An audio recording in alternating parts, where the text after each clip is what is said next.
ನಮ್ಮ ಜೊತೆ ರಾಮಲಿಂಗಾರೆಡ್ಡಿ ಅವರೇ ಸಂಪರ್ಕಕ್ಕೆ ಸಿಗ್ತಾ ಇದ್ದಾರೆ. ಅವ್ರನ್ನೇ ಮಾತನಾಡ್ಸೋಣ. ನಮ್ಮ ಪ್ರತಿನಿಧಿ ಅವರಿಗೆ ಫೋನ್ ಕೊಡ್ತಾ ಇದ್ದಾರೆ. ಸರ್, ನನ್ನ ಧ್ವನಿ ಕೇಳಿಸ್ತಾ ಇದೆಯಾ? ಸಚಿವರಾಗಿರುವಂತ ರಾಮಲಿಂಗಾರೆಡ್ಡಿ ಅವರು ನಮ್ಮ ಜೊತೆ ಇದ್ದಾರೆ. ಅವ್ರನ್ನ ಮಾತನಾಡಿಸ್ತಾ ಹೋಗ್ತೀನಿ. ಸರ್, ಅಂದ್ರೆ ಈಗ ಅಸಮಾಧಾನ ಇದೆ ತಮ್ಮಲ್ಲಿ ಅನ್ನುವಂಥದ್ದು ಈಗಾಗಲೇ ಬಹಿರಂಗ ಆಗಿದೆ. ಈಗ ಕೆಪಿಸಿಸಿ ಅಧ್ಯಕ್ಷರನ್ನ ಭೇಟಿ ಮಾಡ್ತಿದ್ದಾರೆ. ಏನೆಲ್ಲ ವಿಚಾರಗಳನ್ನ ಅವ್ರ ಜೊತೆಗೆ ಚರ್ಚೆ ಮಾಡ್ತೀರಂತ?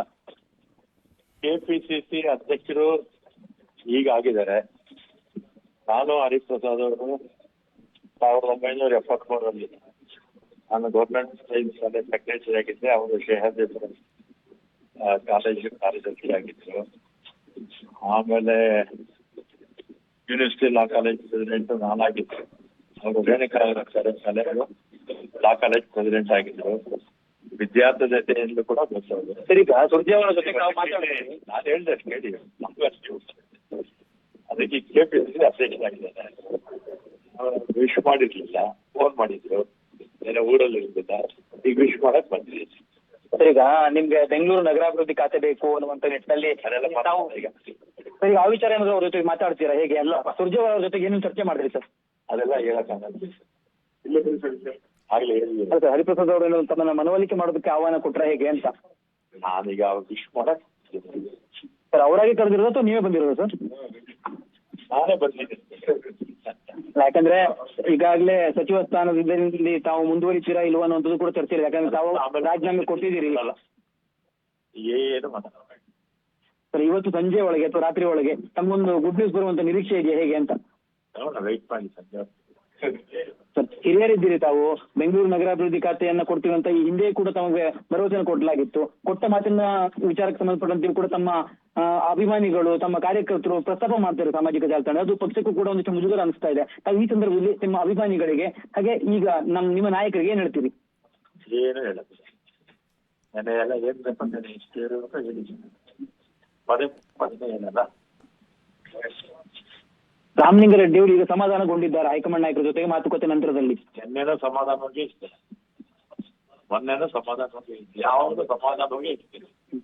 ತಮ್ಮ ನಿರ್ಧಾರದಲ್ಲಿ ಯಾವ್ದಾದ್ರು ಬದಲಾವಣೆ ಆಗಿದೆ ಸರ್ ನಿನ್ನೆಯಿಂದ ಇವತ್ತುವರೆಗೆ? ಯಾಕಂದ್ರೆ ರಾಜೀನಾಮೆ ಕೊಟ್ಟ ಬಳಿಕ ಒಂದಿಷ್ಟು ಚರ್ಚೆಗಳೆಲ್ಲ ಆಯಿತು. ಬದಲಾವಣೆ ಆಗಿದೆಯಾ ಅಥವಾ ಹಾಗೆ ಇದ್ದಾರೆ ರಾಮಲಿಂಗಾರೆಡ್ಡಿ ಅವರು ತಮ್ಮ ನಿರ್ಧಾರಕ್ಕೆ ಸಂಬಂಧಪಟ್ಟಂಗೆ? ಕಾಲಕ್ಕೆ ಏನು ಬದಲಾವಣೆ ಆಗಿದೆ ಕೇಳ್ತಾ ಇದ್ರಿ. ಖುಷಿಯಾಗಿದ್ದೀರಾ? ಆಗಿದ್ರೆ ಸಚಿವರಾಗಿ ಮುಂದುವರಿತಾರೆ ಸರ್? ನೆನ್ನೆಲ್ಲ ಖುಷಿಯಾಗೈತೆ. ನೀವು ಟಿವಿದವರೆಲ್ಲ ಬಂದಾಗ ಏನು ಖುಷಿಯಾಗಿದೆ? ಖುಷಿಯಾಗಿದ್ದ ಸರ್, ಸಚಿವರಾಗಿ ಮುಂದುವರಿತೀರಾಗಿದ್ದೀರಾ ಅಥವಾ ಹೇಗೆ? ಆ ನಿರ್ಧಾರಕ್ಕೆ ವಿಚಾರಕ್ಕೆ ಸಂಬಂಧಪಟ್ಟಂಗೆ ಸರ್? ನಾನು ಖುಷಿಯಾಗಿದ್ದೆ. ಇವತ್ತು ಖುಷಿಯಾಗಿದೆ. ನಾಳೆನೂ ಖುಷಿಯಾಗಿ ಮನುಷ್ಯ ಎಷ್ಟು ದಿವಸ ಇರ್ತಾರೆ ಖುಷಿಯಾಗಿದೆ.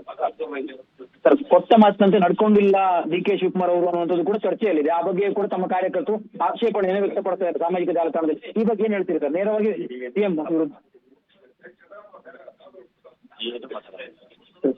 ಹೇಳೋದಿಲ್ಲ. ಸಹಜ ಇದ್ರೆ ಕೇಳಿ. ಸರ್, ಈಗ ಕೆಪಿಸಿಸಿ ಅಧ್ಯಕ್ಷರ ಜೊತೆ ಏನೆಲ್ಲ ಚರ್ಚೆಯನ್ನು ಮಾಡ್ಬೇಕು ಅಂತ ಅನ್ಕೊಂಡಿದ್ದೀರಿ? ಈ ವಿಚಾರ ಪ್ರಸ್ತಾಪ ಮಾಡ್ತೀರಾ? ನೀವು ಇಲ್ಲ ಮಾತಾಡೋದನ್ನ ಓಕೆ. ಇದಿಷ್ಟು ಸಚಿವ ರಾಮಲಿಂಗಾರೆಡ್ಡಿ ಅವರು ಹೇಳ್ತಿರುವಂತದ್ದು. ಈಗಷ್ಟೇ ಅವರು ಕೆಪಿಸಿಸಿ ಅಧ್ಯಕ್ಷರಾಗಿರುವಂತಹ ಡಿ.ಕೆ. ಹರಿಪ್ರಸಾದ್ ಅವರ ಕಚೇರಿಗೆ ಆಗಮಿಸಿದ್ದಾರೆ. ಅವರಿಗೆ ಕಾಯ್ತಾ ಇರುವಂತಹ ದೃಶ್ಯಗಳನ್ನು ಕೂಡ ನೀವು ಗಮನಿಸಬಹುದು. ಈಗಾಗಲೇ ಅವ್ರನ್ನ ಭೇಟಿ ಮಾಡೋದಕ್ಕೆ ಇಲ್ಲಿ ಕಾಯ್ತಾ ಇರತಕ್ಕಂಥದ್ದು. ಇನ್ನೊಂದು ಕೆಲವೇ ಕ್ಷಣದಲ್ಲಿ ಡಿ.ಕೆ. ಹರಿಪ್ರಸಾದ್ ಅವರು ಕೂಡ ಅವರ ಕಚೇರಿಗೆ ಆಗಮಿಸ್ತಾರೆ. ಅವರೊಂದಿಗೆ ಚರ್ಚೆಯನ್ನು ಕೂಡ ರಾಮಲಿಂಗಾರೆಡ್ಡಿ ಅವರು ಮಾಡ್ಲಿಕ್ಕಿದ್ದಾರೆ. ಪ್ರಮುಖವಾಗಿ ಈ ಒಂದು ಖಾತೆ ಹಂಚಿಕೆ ವಿಚಾರಕ್ಕೆ ಸಂಬಂಧಪಟ್ಟಂತೆ ಸಾಕಷ್ಟು ಬೇಸರವನ್ನ ರಾಮಲಿಂಗಾರೆಡ್ಡಿ ಅವರು ಹೊಂದಿದ್ರು. ಈಗ ಕೊನೆಯದಾಗಿ ಸುರ್ಜೇವಾಲ ಅವರ ಬಳಿ ಚರ್ಚೆಯ ಬಳಿಕ ಈಗ ಕೆಪಿಸಿಸಿ ಅಧ್ಯಕ್ಷರಾಗಿರುವಂತಹ ಡಿ.ಕೆ. ಹರಿಪ್ರಸಾದ್ ಅವರನ್ನ ಭೇಟಿಗೂ ಕೂಡ ಸಚಿವರ ರಾಮಲಿಂಗಾರೆಡ್ಡಿ ಅವರು ಬಂದಿರತಕ್ಕಂಥದ್ದು. ಒಟ್ಟಾರೆಯಾಗಿ ಈ ಒಂದು ಖಾತೆ ಹಂಚಿಕೆ ವಿಚಾರದಲ್ಲಿ ಸಾಕಷ್ಟು ಅಸಮಾಧಾನಗೊಂಡಿರ್ತಕ್ಕಂಥ ರಾಮಲಿಂಗಾರೆಡ್ಡಿ ಅವರು ಇವತ್ತು ಕೆಪಿಸಿಸಿ ಅಧ್ಯಕ್ಷರನ್ನ ಮತ್ತೊಮ್ಮೆ ಭೇಟಿ ಆಗ್ತಿದ್ದಾರೆ. ಈ ಒಂದು ವಿಚಾರಕ್ಕೆ ಸಂಬಂಧಪಟ್ಟಂತೆ ಕೆಪಿಸಿಸಿ ಅಧ್ಯಕ್ಷರು ಯಾವ ರೀತಿ ಅವರನ್ನ ಮನವೊಲಿಸ್ತಾರೆ ಅನ್ನೋದನ್ನ ಕಾದು ನೋಡಬೇಕಾಗಿದೆ. ಪೃಥ್ವಿರಾಜ್. ಓಕೆ, ಧನ್ಯವಾದ ಕಾರ್ತಿಕ್. ನಿಮ್ಮೆಲ್ಲ ಮಾಹಿತಿಗಾಗಿ ಬಿ.ಕೆ. ಹರಿಪ್ರಸಾದ್ ಅವರ ನಿವಾಸಕ್ಕೆ ಹೋಗಿರುವಂತದ್ದು ರಾಮಲಿಂಗಾರೆಡ್ಡಿ ಅವರು ಎಕ್ಸ್ಕ್ಲೂಸಿವ್ ಆಗಿ ನ್ಯೂಸ್ 18 ಜೊತೆ ಮಾತನಾಡ್ತಾ ಹೇಳ್ತಾ ಇದ್ರು. ನನ್ನ ನಿರ್ಧಾರದಲ್ಲಿ ಬದಲಾವಣೆ ಇಲ್ಲ. ಸುರ್ಜೇವಾಲಾ ಜೊತೆ ಚರ್ಚೆಯನ್ನ ಮಾಡಿದ್ದೇನೆ, ಡಿ.ಕೆ. ಶಿವಕುಮಾರ್ ಜೊತೆನೂ ಕೂಡ ಚರ್ಚೆಯನ್ನ ಮಾಡಿದ್ದೇನೆ. ನಾನು ಏನು ಹೇಳಬೇಕು ಅವ್ರ ಮುಂದೆ ಎಲ್ಲವನ್ನೂ ಕೂಡ ಹೇಳಿದ್ದೇನೆ. ನೋಡೋಣ, ಇವತ್ತೆಲ್ಲವೂ ಕೂಡ ಬಗೆಹರಿಯುತ್ತೆ ಗೊಂದಲಗಳು ಅಂತ ಹೇಳ್ತಾ ಇದ್ದಾರೆ.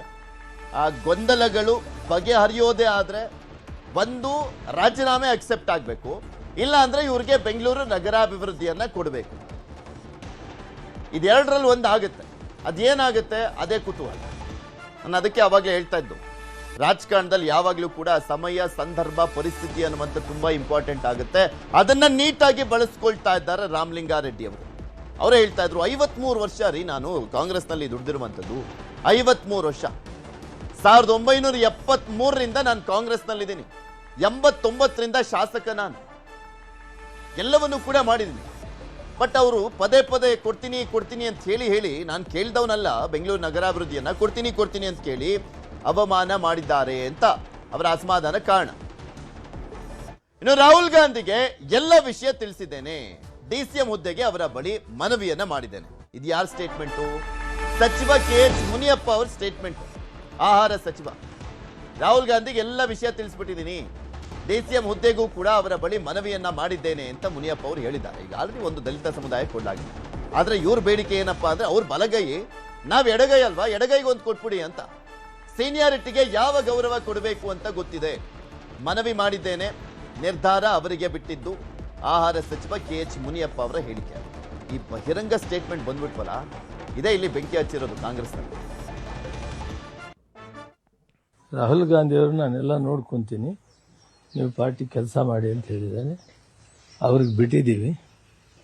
ನಾನೀಗಾಗಲೇ ನಿನ್ನೆ ಕೂಡ ಅವ್ರ ಜೊತೆಯಲ್ಲಿ ಡಿಸ್ಕಸ್ ಮಾಡೋವಾಗ ನಾನೆಲ್ಲ ವಿಷಯಗಳನ್ನು ವಿವರವಾಗಿ ಅವ್ರಿಗೆ ಎಕ್ಸ್ಪ್ಲೈನ್ ಮಾಡಿದ್ದೀನಿ, ಮತ್ತೆ ರಿಪೀಟ್ ಮಾಡಲ್ಲ. ಬಟ್ ಅವರು ನಮ್ಮ ಸರ್ವೋಚ್ಚ ನಾಯಕರಿದ್ದಾರೆ, ಅವರಿಗೆಲ್ಲ ಗೊತ್ತಿದೆ ಯಾವ ಸೀನಿಯಾರಿಟಿಗೆ ಯಾವ ರೀತಿ ಕೊಡಬೇಕು, ಯಾವ ರೀತಿ ಗೌರವ ಕೊಡಬೇಕು, ಮತ್ತು ಯಾವ ರೀತಿ ಪಾರ್ಟಿನ ತರಬೇಕು ಅನ್ನೋದು ಅವ್ರಿಗೆಲ್ಲ ಗೊತ್ತಿದೆ. ಅವರಿಂದ ಅವ್ರಿಗೆ ಬಿಟ್ಟಿದ್ದೀನಿ. ನಾನು I will take care of you ಅಂತ ಹೇಳಿದ್ದಾರೆ. ಅಲ್ಲಿಗೆ ನಾನು ಬಿಟ್ಟಿದ್ದೀನಿ. ತಾವು DCMಗೆ ಕೂಡ ಆಕಾಂಕ್ಷಿ ಆಗಿದ್ರಿ. ಈಗ ಖಾತೆನೂ ಕೂಡ ಒಂದು ಪ್ರಬಲ ಖಾತೆ ಕೊಟ್ಟಿಲ್ಲ ಅನ್ನೋ ಒಂದು ಅಸಮಾಧಾನ ಅಂತ. ಅವೆಲ್ಲಕ್ಕೂ ನಿನ್ನೆ ಮನವಿ ಮಾಡಿದ್ದೀನಿ. AICC ಅಧ್ಯಕ್ಷರಿಗೆ ಮನವಿ ಮಾಡಿದ್ದೀನಿ. ನಮ್ಮ ರಾಹುಲ್ ಗಾಂಧಿ ಅವ್ರ ನಾಯಕರಿಗೂ ಮನವಿ ಮಾಡಿದ್ದೀನಿ. ಮತ್ತೆ ಅವ್ರೇನು ತೀರ್ಮಾನ ತಗೊಳ್ಳಿ. ರಾಹುಲ್ ಗಾಂಧಿ ಅವ್ರನ್ನ ಇನ್ನು ಜಮೀರ್ ಪರ ಬೀದಿಗಿಳಿದಿರುವಂತದ್ದು ಅಭಿಮಾನಿ ಬಳಗ. ಜಮೀರ್ಗೆ ಸಚಿವ ಸ್ಥಾನ ಕೊಡುವಂತೆ ಪ್ರತಿಭಟನೆಯನ್ನ ಮಾಡಲಾಗಿದೆ. ಸಂಪುಟಕ್ಕೆ ತಕ್ಷಣ ಸೇರಿಸುವಂತೆ ಫ್ಯಾನ್ಸ್ಗಳು ಫುಲ್ ಒತ್ತಾಯ. ತಕ್ಷಣ ಸೇರಿಸ್ಕೊಂಬಿಡಿ, ಇಮ್ಮಿಡಿಯೇಟ್ ಜಮೀರ್ ಅವ್ರನ್ನ ಸೇರಿಸ್ಕೊಬೇಕು ಅಂತ. ಬೆಂಗಳೂರಿನ ಸಿರ್ಸಿ ವೃತ್ತದಲ್ಲಿ ಜಮೀರ್ ಪರ ಪ್ರತಿಭಟನೆ. ಕೈ ಕಾರ್ಯಕರ್ತರು, ಸ್ಪೆಷಲಿ ಜಮೀರ್ ಅಹಮದ್ ಅವರ ಬೆಂಬಲಿಗರು, ಅಭಿಮಾನಿಗಳು ಪ್ರತಿಭಟನೆ ಮಾಡಿದ್ದಾರೆ. ಸಚಿವ ಸ್ಥಾನದ ಜೊತೆಗೆ DCM ಮಾಡುವಂತೆ ಪ್ರತಿಭಟನೆ. ಸಚಿವ ಸ್ಥಾನ ಮಾತ್ರ ಅಲ್ಲ, DCM ಮಾಡಬೇಕು ಅಂತ ಪ್ರತಿಭಟನೆ ಮಾಡ್ತಾ ಇದ್ದಾರೆ. ಆಡಿಯೋ ಬರ್ದೇ ಹೋಗಿದ್ರೆ ಏನಾಗಿರೋದೋ ಏನೋ, ಆದ್ರೆ ಆಡಿಯೋ ಬಂತು. ಹೈಕಮಾಂಡಿಗೆ ಮುಂಚೆನೆ ಹೋಗಿತ್ತು, ಆದ್ರೆ ಬಹಿರಂಗಗೊಂಡಿರಲಿಲ್ಲ. ಈಗ ಬಹಿರಂಗಗೊಂಡಿರುವಂಥದ್ದು. ಮೇನ್ ಆಗಿ ಇದ್ದಿದ್ದಂಥ ಅಜೆಂಡಾ ಅವರಿಗೆ ಸಚಿವ ಸ್ಥಾನ ಕೈ ತಪ್ಪಬೇಕು ಅನ್ನುವಂಥ ಕಾರಣಕ್ಕೋಸ್ಕರ ಆ ಟೈಮಿಂಗ್ಸ್ ಅಲ್ಲಿ ಹೊರಗಡೆ ಬಂದಿತ್ತು.